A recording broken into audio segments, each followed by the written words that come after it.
Ngopi. Ngobrol pagi. Ngopi, ngobrol pagi-pagi. Ngopi, ngobrol pagi-pagi. Ngopi Di Radio Magelang FM. 103,5 Radio Magelang FM di udara untuk semua usia. Hai, selamat pagi sobat pendengar. Ketemu lagi dia bareng sama Gita ya. Tentunya di beberapa menit ini kita bakal hadir buat nemenin sobat pendengar semuanya di program Ngopi Ngobrol Pagi. Nah, ngomong-ngomong nih ya, kalau kita ngomongin soal teater nih, apa sih yang sekiranya terlintas di pikiran kalian? Apa nih coba? Mungkin acting atau lighting, penonton atau mungkin panggung. Tapi nih ternyata teater ini gak sekedar acting ya. Ada beberapa unsur yang memang mendukung sekali dalam pementasan teater. Dan dewasa ini nih banyak banget anak-anak zaman now yang berpikir bahwa aduh, zaman sekarang nonton pertunjukan teater enggak banget deh. Nah biasanya gitu ya. Atau mungkin gak terbayang banget buat nonton pertunjukan teater. Nah ini biasanya nih kalau pertunjukan teater juga butuh banget yang namanya sutradara. Dan sutradara ini juga perlu yang tahu banget ya tentang teater. Dan mungkin jam terbangnya juga harus tinggi biar menyajikan sebuah pementasan yang luar biasa begitu. Dan ngobrol pagi kali ini nih kita udah bareng sama seorang, dia ini adalah pegiat seni peran ya. Jadi terlalu banyak drama di dalam kehidupannya gitu mungkin. Dia adalah Mas Tri Setio Nugroho atau akrab disapa dengan Mas Gepeng. Wih, Mas Gepeng, kenapa Gepeng ya? Halo, selamat pagi Mas Gepeng. Halo, selamat pagi Mbak. Oke, gimana kabarnya Mas Gepeng? Alhamdulillah baik dan selalu semangat sehat. Alhamdulillah baik ya. Waduh, bisa diceritain dong Mas Gepeng, kenapa sih suka banget di dunia peran? Ya, memang saya sudah teracuni sejak tahun 1999 yang lalu ketika saya mengenal pertama kali teater. Nah, barangkali kecintaan itu terus berkembang ketika proses demi proses kami jalankan, dan tentu saja di Magelang sampai saat ini pun kesenian semacam ini belum begitu ngehit gitu ya. Tetapi di sisi lain bagi penikmat-penikmat teater seperti saya ini menjadi jenis kesenian yang nyandu begitu. Sampai sekarang ini pun juga masih lah kayak gitulah ya. Proses berteater kan juga kayak kopi itu tadi ya, filosofi kopi tadi. Gitu. Pahit tapi yo pengen terus kan gitu. Bener. Gitu Mbak. Tapi memang ada darah apa seni gitu ya, seniman atau mungkin bapaknya dulu? Ya, ibu saya dulu seorang penari wayang. Jadi, pantes. nah tapi saya kalau suruh joget fales ya. Piye joget fales sih? Ya, kalau suruh joget saya wagu gitu kan. Maka barangkali kemudian pilihan saya dulu, saya awalnya seneng digambar ya, dilukis. Suatu ketika saya masuk ke kuliah, kok tidak ada ruang untuk saya berapresiasi di situ ya. Pokoknya wis ruang kegiatan apapun yang penting kesenian waktu itu. Nah, ketemulah dengan teater ini dan saya masih awam waktu itu. Tapi begitu proses berjalan ya tiba-tiba kecintaan itu ya sampai sekarang ini. Sampai sekarang ya. Jadi dulu itu suka banget sama seni rupa tapi malah jadi seni peran gitu ya. Iya, betul. Wah, luar biasa.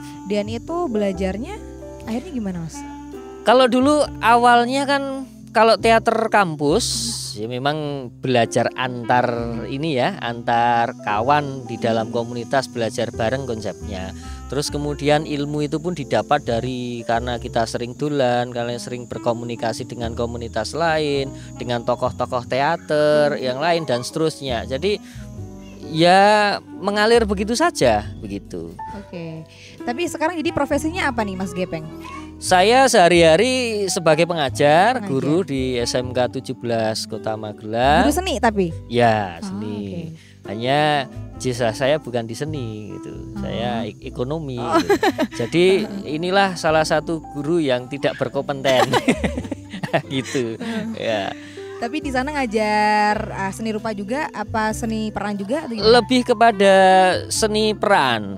Lebih ke Baik seni itu di teater maupun di film. Begitu. Film juga? Ya. Kayaknya semua disabet ya Mas Gepeng ini, multi talent banget.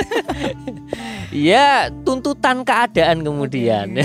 Karena memang proses film pun juga demikian dulu. Ketika saya sering menyutradarai teater waktu itu, ada kawan waktu itu yang pingin membuat video klip, terus kemudian dia sudah punya satu album musiknya yang sudah di-record, terus kemudian waktu itu tahun 2004 minta saya membuat video klip. Saya kan kaget loh, saya ini bukan orang film, saya ini, tapi kamu kan sutradara, saya yakin kamu bisa gitu kan.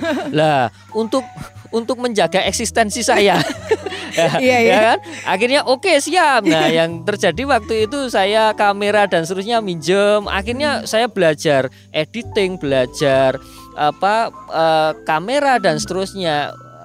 Jadi alhasil proyek itulah sebagai proyek uji coba sekaligus belajar saya. Oke. Begitu. Jadi sebenarnya awalnya nggak sampai ke film ya, tapi ada yang nawarin jadi ya udahlah, akhirnya keterusan gitu Mas. Iya, gitulah. Keren juga. Yeah. Nah, Mas Gepeng nih, jadi selain sibuk sebagai guru, ini juga sebagai pelatih dong. Iya. Ini pelatih apa Mas? Saya lebih intens di teater, juga di produksi film. Hanya kemudian saya bangun sanggar di sini, ini untuk jenis cabang seni apapun, mulai dari karawitan, seni tari, teater, film, juga ada pantomim dan lain-lain. Nah, tetapi tetap kemudian kami serahkan cabang-cabang lain untuk membina di sini, itu kawan-kawan yang memang berkompeten di bidangnya ya. Nanti enggak saya dikira seniman kemaruk. Seniman gitu kan? kemaruk. Ya, gitu. Oke, ini udah bisa dilihat ya sobat pendengar, di belakang ada sanggarnya ya. Namanya apa nih Mas? Ini Sanggar Gubuk Kebon. Gubuk Kebon. Kenapa dinamain Gubuk Kebon? Ya karena ini dulu saya bangun ini bekas kebon, dan sekarang ini pun sebelah sana kan masih kebon luas ke sana. Ya, kedepannya mudah-mudahan mohon doanya saja bisa untuk tempat outbound ataupun tempat panggung terbuka. Ya, amin. Dan ini pelatihnya datang dari mana aja Mas? Misalnya karawitan. Ini kawan-kawan di komunitas Tuk Songo di bawah pimpinan Mas Inung Nugroho misalnya, ini yang sering berproses di sini. Inung juga yang ketika ada komunitas-komunitas yang ingin belajar karawitan, dia selalu siap untuk membina.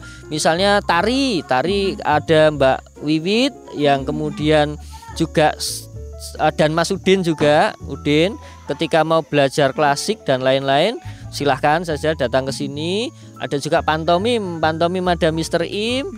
Terus kemudian kalau dengan seni peran nanti dengan saya sendiri begitu. Jadi ada banyak ya di sini ya. Langsung semua berkumpul atau mungkin ada yang membawahi apa Mas?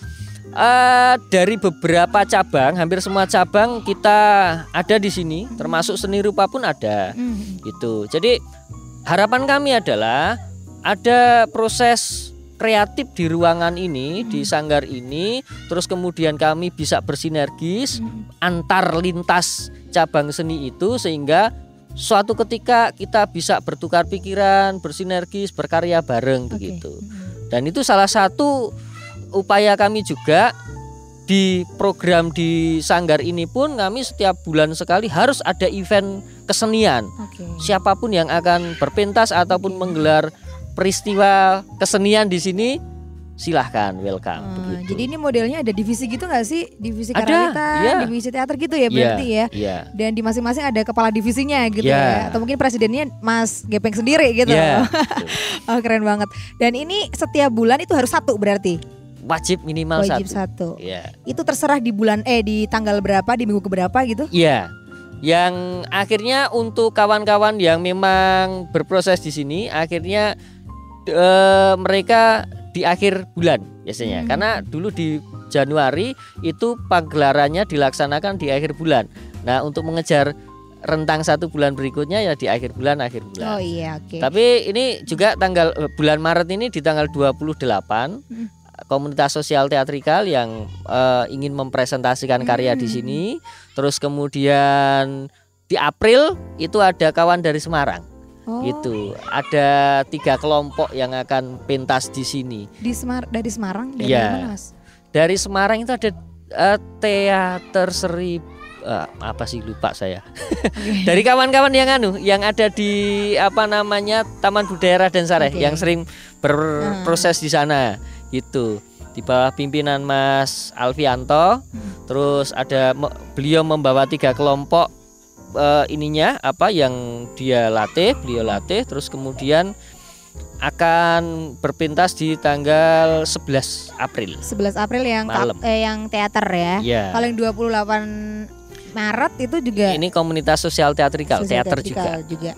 Oke. Berarti ini hasil dari latihan harus bisa dipersembahkan di akhir bulan, paling enggak 1 bulan sekali gitu kan maksudnya. Iya. Jadi begini, sebenarnya bukan hanya kemudian agar ada peristiwa kesenian di sini, bukan hanya itu saja. Tetapi juga ini untuk stimulan kawan-kawan agar produktif. Begitu. Jangan sampai ngumpul cuma ngobrol, ngopi tok gitu kan. Oke, ada ruang ngobrol itu pun juga ada. Setiap Selasa malam ini nanti ya malam Rabu, Selasa malam itu juga ada kemudian obrolan gitu ya, selasanan gitu kan. Itu diskusi apapun. Nah gitu. Tapi akhirnya pasti diskusinya mengarah kepada karya, seni budaya dan seterusnya begitu. Keren banget ya. Jadi nanti ujung-ujungnya kalau udah gede jadi sebuah benar-benar sanggar seni gitu yang ada di Kota Magelang, harapannya gitu ya Mas. Amin, insyaallah seperti itu. Oke. Nih Mas Gepeng, ini obrolan kita semakin seru ya. Kita bakal nanyain juga soal pertunjukan teater. Ini mesti Mas Gepeng pernah membuat sebuah pertunjukan di mana Mas Gepeng adalah sutradara. Nah, ini udah berapa kali Mas? Saya kalau suruh menghitung barangkali saya paling kacau di mendokumentasikan karya. Itu paling kacau sejak awal dulu saya masih kuliah sampai sekarang pun masih kacau gitu kan. Nah, saya enggak bisa menghitung berapa jumlahnya. Hanya kalau di rata-rata itu ada tahun-tahun produktif saya di antara tahun 2003 sampai 2010 lah. Itu rata-rata 1 tahun itu paling enggak 10 karya. 10 karya itu kenapa? Karena saya ada banyak komunitas, baik itu sekolah maupun komunitas kampus dan umum, itu yang setiap tahun sekali, ada yang 2 kali, sekali dan seterusnya. Dan itu saya harus membuat karya yang baru, baik penulisan naskah maupun penyutradaraannya. Kenapa harus juga nulis naskah? Karena yang saya hadapi itu komunitasnya macam-macam, dengan karakter yang berbeda, dengan genre yang berbeda begitu. Maka saya harus menyesuaikan dari kawan-kawan yang saya hadapi, yang akhirnya saya bikin naskah, saya sutradari sendiri gitu. Nah, setelah itu barangkali saya kurang produktif, paling setahun 5 kali dan seterusnya. Nah, untuk 2 tahun terakhir ini paling enggak untuk karya-karya yang serius itu untuk teater itu paling enggak ya sekitar 6 lah, setahun begitu kan, setahun. Jadi kalau 2 tahun sudah 12 ya segitu matematisnya gitu kan. Ya termasuknya banyak juga ya Mas. Tapi ini yang paling menarik, menyutradarai tapi bikin naskah sendiri. Apakah itu selalu dilakukan seperti itu? Ya. Kecuali ketika ada sebuah festival ya yang mewajibkan ada naskah yang disodorkan. Ya itu kan, ini naskahnya, pilihannya mau tidak mau saya harus memilih naskah yang disodorkan oleh panitia ketika itu festival. Tapi ketika karya itu digarap dengan bebas untuk pertunjukan mandiri kita, ya insya Allah pasti naskah baru kemudian saya sutradarai gitu. Itu latar belakangnya karya yang saya hadapi adalah baik kuantitas maupun kualitas dari kawan-kawan yang ada di situ berbeda-beda. Iya sih, benar. Dan sebenarnya nggak gampang loh Mas, kalau misalnya membuat dulu ini kan juga butuh waktu berapa lama. Belum nanti dalam proses penggarapan juga butuh waktu yang berapa lama. Nah ini untuk masa pementasan pasti ada target dong. Nah ini gimana Mas waktunya? di Indonesia kelemahan di dunia teater adalah penggarapan naskah. Maka ada naskah yang selalu diulang-ulang dibawakan oleh kelompok-kelompok teater di Indonesia. Itu sudah sejak lama, itu zaman Rendra dulu juga demikian. Kemandirian dalam menggarap naskah itu masih lemah. Nah, ketika kita berhitung mulai dari proses praproduksi, mulai penggarapan naskah sampai dengan pentas gitu, minimal sekali itu 2 bulan proses kita lakukan ya. Itu paling cepat tuh ya gitu. Paling enggak 2 sampai dengan 4 bulan lah. Kalau lebih dari 4 bulan untuk iklim di Magelang itu kawan-kawan biasanya terus jenuh. Efektifnya ya paling bulan-bulan terakhir ya, percuma saja kan gitu. Ya seperti itu. 2 bulanan ya berarti ya. Itu untuk semua sampai akhir. Iya, sampai akhir. Kalau untuk pembuatan naskah sendiri ini biasanya bagaimana cara mendapatkan ide? Biasanya kan juga nggak gampang tuh. Apakah bertapa dulu berapa hari atau gimana nih? Ada banyak cara, ada banyak kemudian. Tapi mau tidak mau ketika orang menulis, baik itu sastrawan ataupun pelaku seni yang lain, ketika akan berkarya, terkadang dia harus dipaksa. Ada target begitu. Saya menulis pun demikian. Ada ide, misalnya ide itu muncul bisa ide dari idealis saya ketika mempunyai konsep cerita, ada idiom-idiom yang ingin saya ceritakan di dalam di dalam naskah tersebut, entah itu kritik sosial atau apapun, itu saya idealis nulis.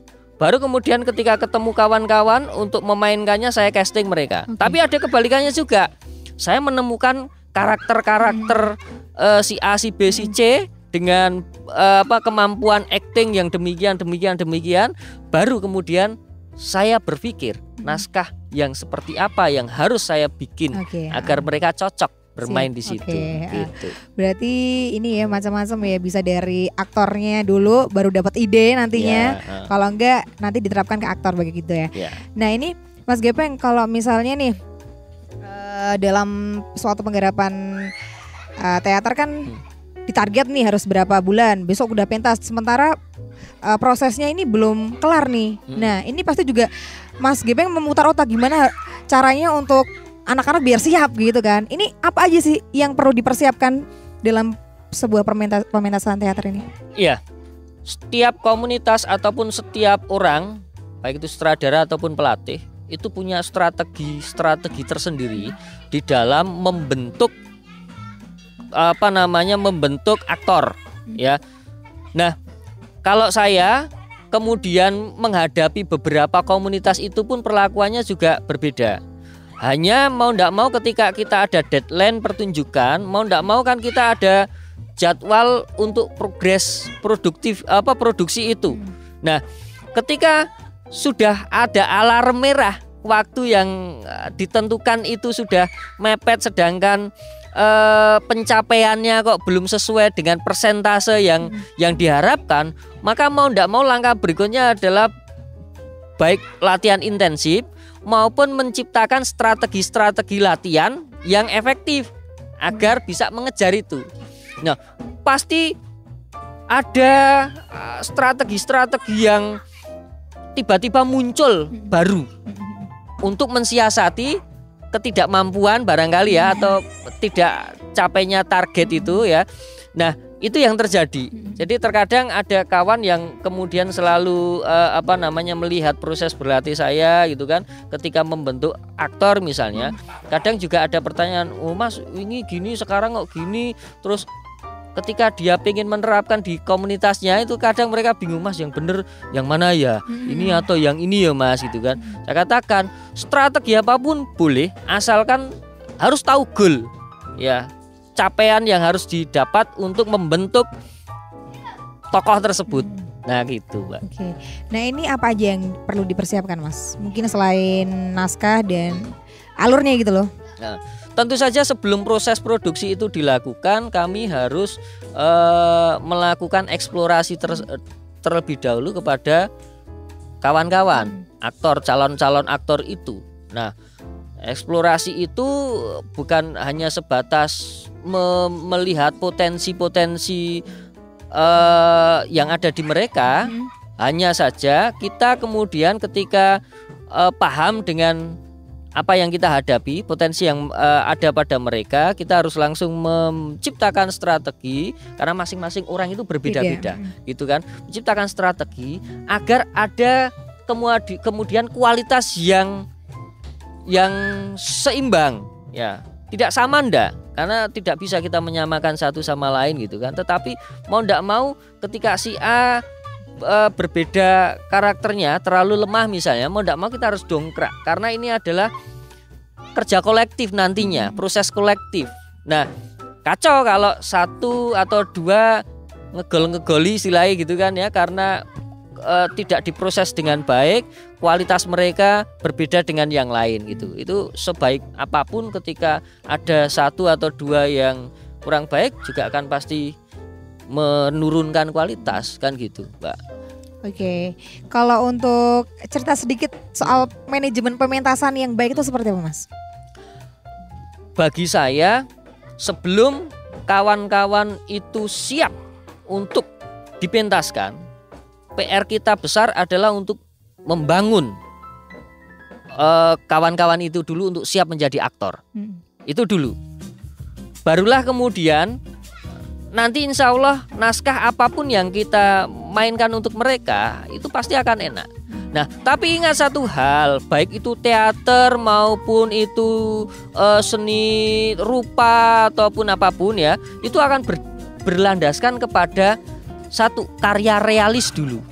Teater pun juga sama. Sebelum kita masuk ke karya-karya yang surrealis. Yang surrealis gitu kan, yang aneh-aneh, yang kontemporer dan lain-lain, berikan dulu pengenalan kepada bentuk garapan yang realis. Karena realis itu menguji keaktoran, juga menguji penyutradaraan, menguji penata artistik dan lain-lain. Begitu. Oke. Nah, ini soal apa tadi, realis dan surrealis ya ini. Sebenarnya poin penting atau mungkin kunci dari penggarapan realis dan surrealis itu seperti apa, Mas? Ya, ketika kita bicarakan realis, itu kan realis itu mengangkat real, kacamata kehidupan yang real terjadi di masyarakat, kemudian kita angkat di atas panggung. Ada batasan-batasan yang kemudian tidak mungkin dong kita misalnya menciptakan acting yang benar-benar kayak acting kita sehari-hari ketika ngomong gitu. Segalanya pasti ada harus didramatikan atau dihiperbolkan. Hanya ada batasan-batasan. Hiperbol itu pun ada batas-batasan, istilahnya itu takaran. Takaran jangan terlalu lebay banyak, gitu ya. Lebay gitu kan. Hanya harus juga ini proporsi aktingnya luas di atas panggung. Nah, ini ada ilmunya juga ketika di atas panggung berhadapan dengan penonton yang jumlahnya banyak, ruang yang lebar dan seterusnya, itu ada teknik latihan yang namanya olah vokal, olah rasa, itu olah tubuh dan seterusnya. Nah, ini kemudian kombinasi antara tiga hal ini yang kemudian digunakan untuk membangun teknik bermain si aktor gitu. Demikian juga penata artistik harus melakukan pendekatan real, membuat setting rumah misalnya, walaupun tidak mungkin besarannya seperti rumah dan seterusnya, hanya perbandingannya harus sama, terus penggunaan menciptakan ruang, dimensi ruang dan lain-lain ya, warna dan seterusnya. Nah gitu, penyutradaraan pun juga harus luas gitu kan. Ada pendekatan blocking dan seterusnya yang harus luas, natural dan seterusnya gitu. Nah, sedangkan surrealis lebih kepada kebebasan si pencipta, baik itu penulis naskah ataupun sutradara, dan diaplikasikan oleh aktor ya lewat penataan sutradara itu untuk sebebas-bebasnya ide gagasan yang ingin diungkapkan di atas panggung itu digarap dengan media apapun, dengan cara apapun gitu. Maka bisa jadi kemudian kalau kita melihat teater surrealis ada yang acting yang hiperbol, terlalu hiperbol dan seterusnya. Tapi selagi itu nikmat, menjadi sebuah tontonan yang menarik, why not Oke. gitu. Jadi kalau misalnya kan kadang saya juga sering ngelihat pementasan teater nih. Ini juga saya kayak melihatnya tuh kurang bisa pas gitu loh Mas. Kurang pasnya tuh ketika dia menyajikan yang tahun 80-an tapi barang-barangnya ini ada yang didapat dari tahun 2003. 2000 ini mungkin juga harus disamakan gitu ya. Ya, untuk jadi penataan artistiknya juga ada gitu ya. pendekatan-pendekatan seperti itu. Ada harus kemudian studi ya itulah fungsi dari mengeksplor tadi itu. Oke. Oke, Mas Gepeng, pertanyaan selanjutnya nih yang bakal kita tanyain tuh adalah di dalam sebuah teater kan ada yang namanya aktor, ada juga bagian setting, lighting, atau mungkin ilustrasi musik. Nah ini coba dijelasin perannya masing-masing dan bagaimana cara latihannya. Ya, teater itu kemudian sebuah karya seni yang kemudian menggabungkan beberapa unsur cabang seni lainnya. Ada setting di situ, ada musik di situ, ada bahkan tarian di situ dan seterusnya, multi cabang seni ada di situ. Nah, tentu saja di awal konsep itu muncul dari sebuah naskah. Ketika naskah itu diinterpretasikan oleh sutradara, lalu dituangkan oleh sutradara melalui penataan penokohan oleh aktor-aktornya, barulah untuk meramu, mengkomposisikan dari cerita ataupun ide dasar dari naskah itu, kemudian sutradara pasti membutuhkan pelengkap lainnya. Di situ ada tata setting untuk lebih menerangkan baik lokasi maupun menciptakan bentuk pengadeganan yang sesuai dengan harapan dari imajinasi interpretasi dari sutradara. Di situ ada musik yang untuk mendukung adegan demi adegan. Terus kemudian ada tata lighting ya, yang di situ ya juga memberikan warna baik ataupun emosional ataupun secara artistik mempercantik sebuah pertunjukan. Ada kostum untuk lebih menjelaskan baik status maupun karakter tokoh. Terus kemudian ada make up yang di situ ya juga berperan untuk menciptakan atau membangun karakter tokoh begitu. Jadi semuanya harus diramu sesuai kalau kita masak itu komposisi harus pas gitu kan gitu ya gitu. Dan bentuk pasnya seperti apa itu ya masing-masing punya selera yang berbeda. Nah gitu. Oke. Jadi memang untuk seorang sutradara juga harus bisa tahu yang pas seperti apa untuk setting lighting gitu ya Mas ya. Ya. Oke. Nah, ini Mas kalau misalnya pementasan yang baik atau mungkin yang bisa menarik perhatian para penonton itu sebenarnya kemasannya seperti apa? Ini kita kembalikan lagi dengan selera penonton. Ya. Kalau saya lebih kepada penggarapan yang adalah teater yang modern begitu kan ya. Teater yang modern itu pendekatannya lebih kepada pendekatan dramaturgi yang kemudian secara teknik itu memang ada literasinya gitu kan. Nah, untuk selera untuk saat ini lebih kepada kalau saya melihat dari kota-kota yang lain itu lebih kepada pertunjukan yang fun, yang menghibur, yang tidak terlalu banyak berpikir. Karena sekarang ini apakah mungkin masyarakatnya sudah mulai malas untuk berpikir gitu, atau kebalikannya terlalu banyak sudah berpikir dengan persoalan-persoalan yang ada di masyarakat. Nah, padahal terkadang di teater itu sendiri persoalan-persoalan di masyarakat, problematika, terus kemudian ada hadir di dalam kehidupan baik sosial, politik, ekonomi, budaya dan seterusnya itu menjadi bahan yang gurih sebenarnya untuk diramu menjadi kritik sosial di dalam sebuah pertunjukan teater gitu. Hanya barangkali sudah ada pergeseran selera kemudian bagi masyarakat untuk saat ini. Kalau dulu itu ketika nonton teater itu teater yang berat-berat kalimatnya, begitu idiom-idiomnya, kritik sosialnya dan seterusnya itu masyarakat penonton dengan asiknya merangkum, menerima dan mereka mau tidak mau harus berpikir. Sekarang ada daya penurunan daya tahan gitu kan dalam menonton pertunjukan teater. Maka harus ada bumbu-bumbu penyegaran, guyon dan seterusnya. Saya kira gitu. Yang ringan-ringan aja ya. Soalnya pernah saya nonton suatu pertunjukan itu juga penontonnya kan ada sebelah saya nih ceritanya ya. Aku tanya ini tuh tadi gimana? Pementasannya bagus nggak? Wah ramudeng. Kadang ada sih beberapa orang awam mungkin ngelihatnya gitu. Tapi ada juga mungkin yang tahu teater, wah itu keren. Nah memang kadang kita menyajikannya pengen yang seperti apa, yang pengen diterima penonton yang termasuk yang awam atau memang yang seni banget, yang teater banget. Ini kan juga kadang jadi permasalahan kan ketika kita ini. Saya pun punya pemikiran begini. Persoalan di dunia teater itu ada satu hal seperti ini.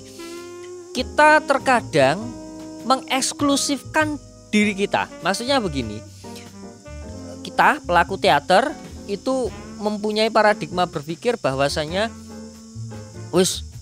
ndak ditonton masyarakat banyak, ndak masalah, yang penting berkarya gitu. Itu untuk saat ini saya kira itu pemikiran yang salah. Karena mau ndak mau kita juga harus melibatkan masyarakat dalam karya tersebut. Begitu, sebagai penonton begitu. Nah, penonton juga menuntut kita untuk kemudian bisa berpikir cerdas dalam hal karya, bagaimana karya kita ini, idealis kita ini bisa tersampaikan kepada penonton dengan teknik metode yang itu disenangi oleh penonton. Itu kan PR besar bagi kita, bukan malah justru mengeksklusifkan diri kita. Pokoknya kita berpentas, kita puas, egois gitu ya. Idealis kita ya terlalu egois gitu kan. Sedangkan ketika penonton, misalnya ada penonton baru, masyarakat menonton gitu, gitu kan, masih harus banyak berpikir, ngantuk dan seterusnya. Besok lagi kapok nonton teater. Nah itu harus segera kita pecahkan bagaimana caranya untuk mengkomposisikan pertunjukan yang bisa welcome oleh masyarakat. Bikin teater jadi asik di mata penonton awam juga gitu ya. Gitu. Dan ini nih Mas, kita juga penasaran nih soal teater tuh sebenarnya butuh apresiasi nggak sih? Dan bentuk apresiasinya seperti apa? Atau mungkin ada kebahagiaan tersendiri ketika Mas Gepeng bersama teman-teman menunjukkan sebuah karya. Nah ini apa yang diharapkan di situ? Kalau saya bicara saat ini ya, di tempat ini juga yang saya coba kali ini fokus untuk mengelola tempat ini. Tempat ini dibangun ada dua tujuan. Yang pertama adalah memberdayakan, meningkatkan kualitas dari pelaku-pelaku seni, begitu, dari hasil kolaborasi seni, dari hasil komunikasi, interaksi sosial di sini, dari hasil karya bersama dan seterusnya, mencerdaskan kualitas si pelaku seni yang ada di sini. Nah, ketika mereka harus mempresentasikan karya, di segmennya adalah lingkungan para seniman itu sendiri, why not akan melakukan pertunjukan yang sesulit apapun, yang aneh-aneh dan seterusnya, yang tidak diterima oleh penonton awam, tetapi merupakan konsep yang bagi dia adalah itu wow, berat dan seterusnya, tidak ada masalah. Tetapi ada tugas juga bagi kawan-kawan untuk memang harus melakukan aksi, melakukan apresiasi di tengah masyarakat luas. Nah, ketika siapa yang dihadapi masyarakat jenis apa, terus status sosial seperti apa, latar belakang mereka seperti apa, pelajarilah. Nah, karya yang bagaimana yang cocok untuk mereka. Itu kemudian yang harus diselesaikan oleh kawan-kawan. Berarti teater juga harus bisa menyesuaikan lingkungan ya Mas ya. Iya. Jadi jangan saklek begitu ya. Betul. Oke, buat Mas Gepeng nih, kita juga bakal nanyain soal proses latihan yang berdarah-darah. Ini menurut Mas Gepeng seperti apa? Apakah mungkin karakter Mas Gepeng itu juga latihan yang model berdarah-darah atau bagaimana nih? Ya, barangkali metode berlatih atau melakukan pendekatan-pendekatan keaktoran kepada kawan-kawan ya, itu berbeda dengan masa-masa dulu ketika saya masih aktif menjadi aktor ataupun menyutradarai kawan-kawan di era saya waktu itu. Sekarang barangkali orang lebih mengenal kepada ini ya, kaum milenial begitu kan ya, dengan pola pergaulan yang memang sudah berbeda dengan era-era saya waktu masih milenial, era saya itu tadi ya. Pendekatannya sangat berbeda. Meskipun tentu saja kawan-kawan sangat paham kok ketika berproses dengan saya.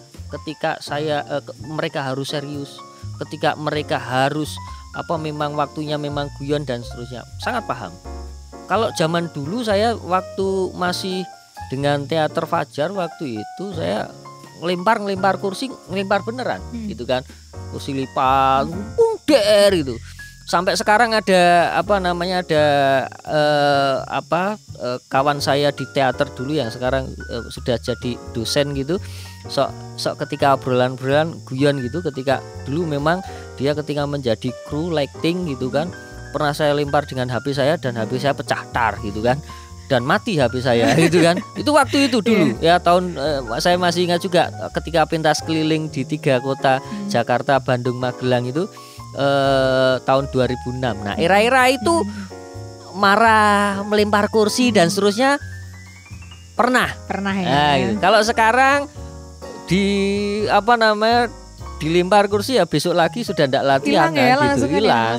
Ya, metodenya sekarang paling gini. Oke lah, membuli itu. Saya sering membuli anak-anak itu. Tadi aktor malah kayak bakul cendol dan seterusnya itu kan ya.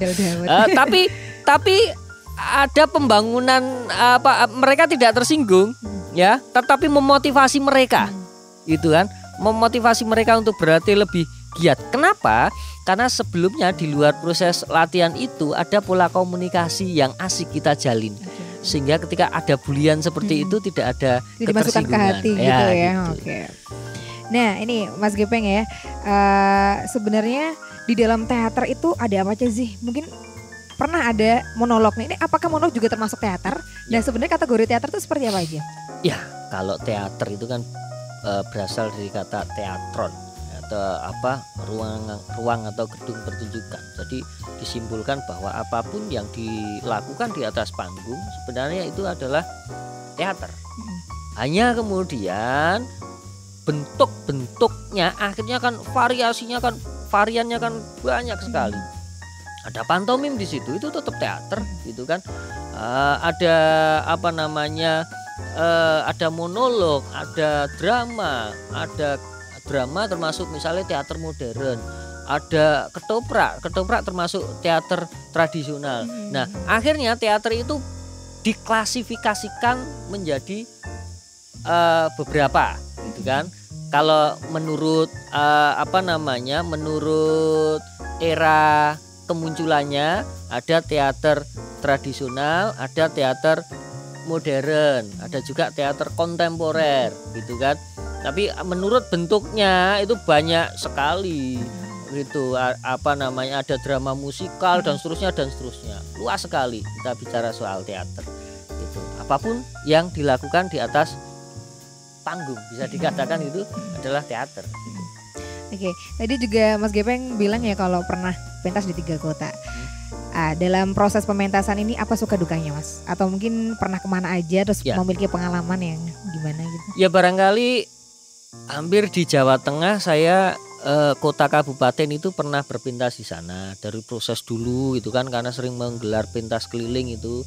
Pentas yang terbanyak itu adalah satu naskah itu waktu itu sampai 8 kota di Jawa Tengah gitu. Waktu itu masih kuliah gitu kan. Nah, Jawa Tengah oke, terus kemudian Jawa Barat, Jawa Timur juga pernah gitu kan. Ya insya Allah lingkungan Jawa itu ya sudah berkeliling gitu kan. Nah, suka dukanya adalah gini, karena tujuan utama berpentas di luar kota, tujuan utamanya bukan hanya sekedar pamer atau unjuk gigi gitu enggak, tetapi menjalin komunikasi relasi antar komunitas, sehingga ya manfaatnya bisa dirasakan sekarang ini. Kasarannya kalau saya dulan ke kota-kota lain itu kehabisan duit misalnya, saya tinggal kontak teman saya, ndak takut kelaparan. Itu kasarannya gitu. Sedulur banget ya, gitu sedulur banget ya. Tetapi jalinan karya, terus kemudian referensi itu juga akan banyak, sehingga kualitas karya itu pun akan bisa terus ditingkatkan gitu. Nah, dukanya misalnya ada pernah di Jakarta itu, di Jakarta pernah, di Malang juga pernah. Ceritanya begini, ketika kami pentas keliling, kami kehabisan bekal. Serius itu, kehabisan bekal, kehabisan duit komunitas untuk ini, ndak ini. Dan waktu itu namanya seniman-seniman itu, apalagi banyak yang mahasiswa bokek kan gitu kan ya, kehabisan duit. Pimpinan produksi waktu itu mengatakan, ini kalau tiket tidak terjual untuk saat ini kita tidak bisa makan gitu kan. Itu pernah terjadi 2 kali itu, di Malang dan di Jakarta. Nah, apa yang dilakukan itu langsung memicu adrenalin bagi tim ya waktu itu, baik pemain maupun kru, untuk langsung berkeliling jual tiket. Di Jakarta itu ya, waktu itu saya masih kan, kalau di Jakarta itu naskahnya Laron gitu kan. Nah, itu jual dikeliling ke kampung-kampung dan di kampus-kampus itu ya, dengan uniknya mereka dengan kostum, dengan ini ya, jadi dengan bende, dengan gamelan itu di Jakarta, dengan bende tung keliling kampus dengan jual tiket itu. Yang terjadi apa? Sebelum pementasan tiket itu habis terjual. Gedung terpenuhi dan kita bisa makan. Gitu. Oh, malah itu dukanya ya. Justru malah itu malah sukanya bisa. Ya. Tapi itu maksudnya aktor atau gimana? Harusnya malah staminanya jadi berkurang nggak sih ketika ya tentu saja ada batasan. Aktor tetap punya tanggung jawab juga dengan seperti itu ya, karena pasti meskipun tanggung jawab itu dipegang oleh kru, tapi sebagai teman begitu enggak pasti enggak akan pasangan ya. Iya gitu. Ya itulah dinamika perjalanan kami. Gitu. Tapi keren ya, bisa nyebar kemana-mana dong. Perlu dicoba nanti ya kru, kalau kita nggak dapat duit keliaran kemana-mana. Oke, Mas Gepeng ini punya sosok yang menginspirasi nggak sih di dunia peran gitu, atau mungkin dunia persastraan? Ya pasti, selama ini meskipun saya tidak pernah kemudian ngobrol secara langsung gitu, ya almarhum Rendra itu menginspirasi saya. Ya tentu saja bukan hanya saya yang begitu memfavoritkan beliau, kawan-kawan teater yang lain barangkali demikian juga gitu.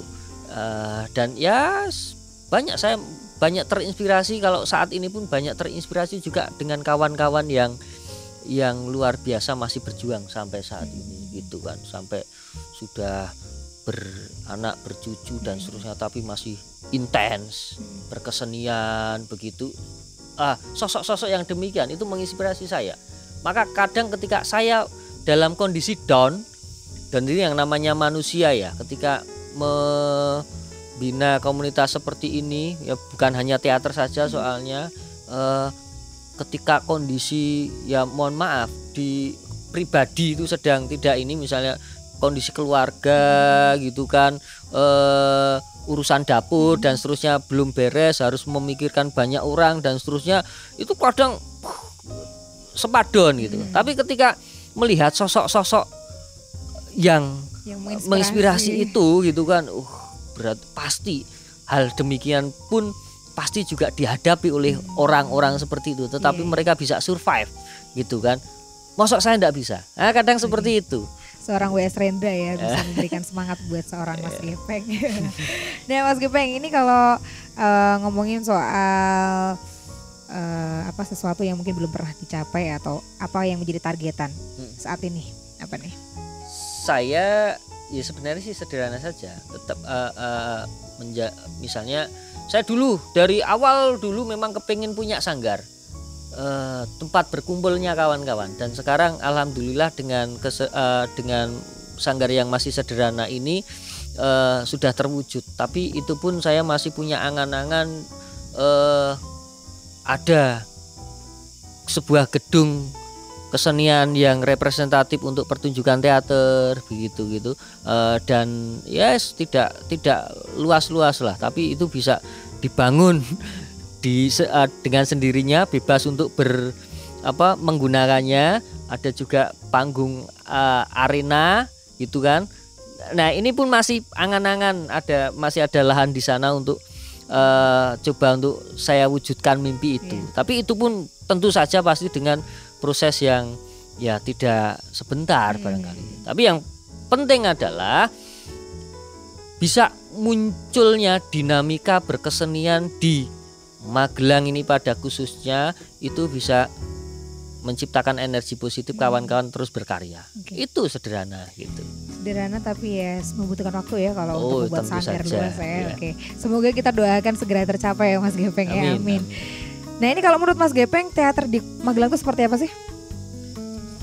Untuk saat ini ada keprihatinan tersendiri bagi saya secara pribadi, karena teater di Magelang ini pasang surut. Nah untuk saat ini barangkali mengalami masa ketika ya penurunan dibandingkan ketika saya dulu beraktivitas di awal-awal dulu. Nah penurunan itu dikarenakan memang tidak banyak kawan-kawan yang intens di dalam pergerakan teater ini, di dalam aktivitas teater ini, sehingga itu kemudian bisa mempertahankan dinamika aktivitas berteater itu.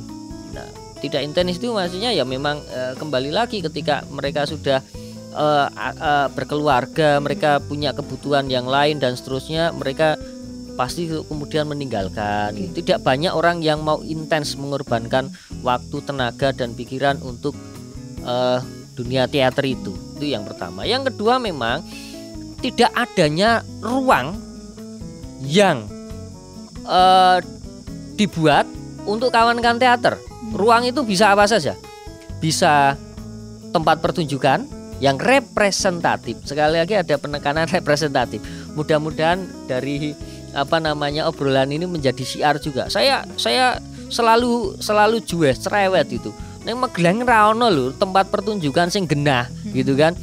Genah, ada lighting yang representatif, ada tempat duduk yang nyaman dan seterusnya, sehingga penonton kerasan dan seterusnya, sehingga selama ini kawan-kawan teater itu selalu menggunakan alat-alat properti yang knockdown gitu kan ya, dengan menutup gedung dengan kain dan seterusnya, lampu yang tidak permanen dan seterusnya.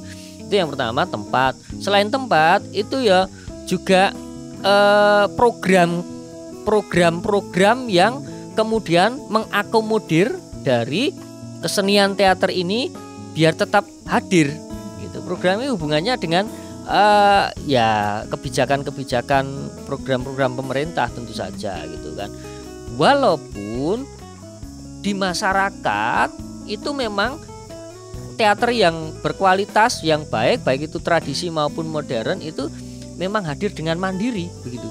Tetapi perlu ada nih stimulan agar mereka tetap survive, bertahan, merasa diperhatikan. Nah, itu penting juga.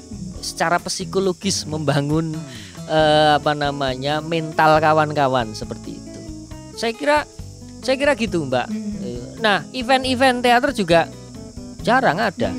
Ya, contoh Teater Fajar yang selalu menggelar 1 tahun sekali itu event gelar panggung teater, itu festival sifatnya.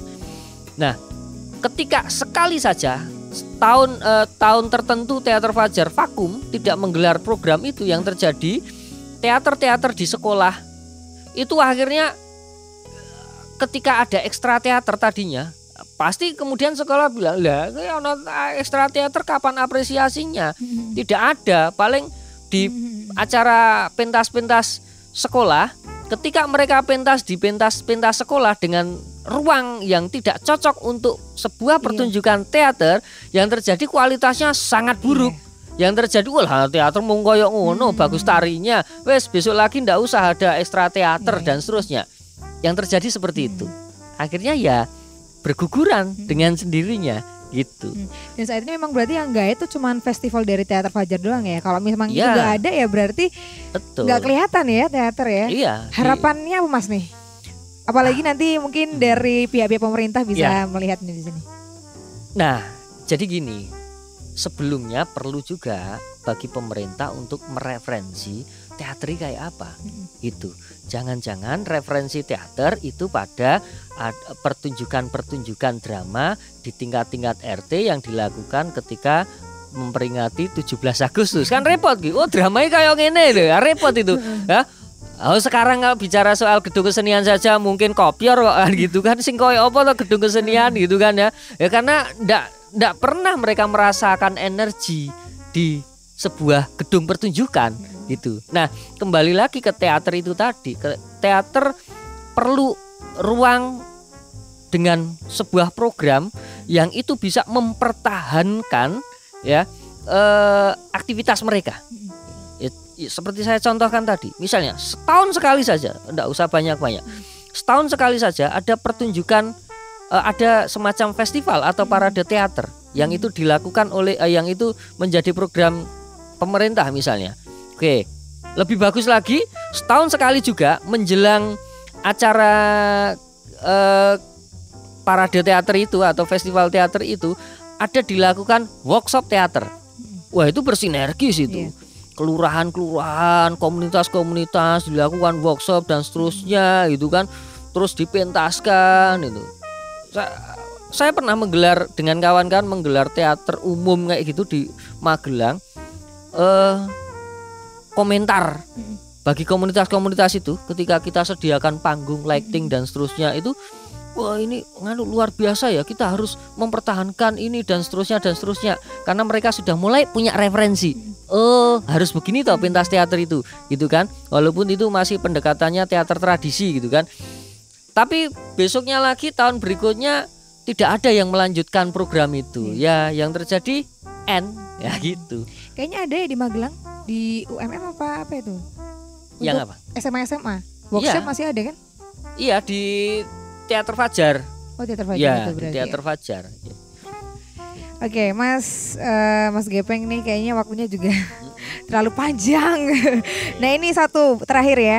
Bagaimana memotivasi sobat pendengar nih agar lebih mencintai teater? Ya, harapan saya sebelum mencintai memang perlu mengenal. Gitu kan ya.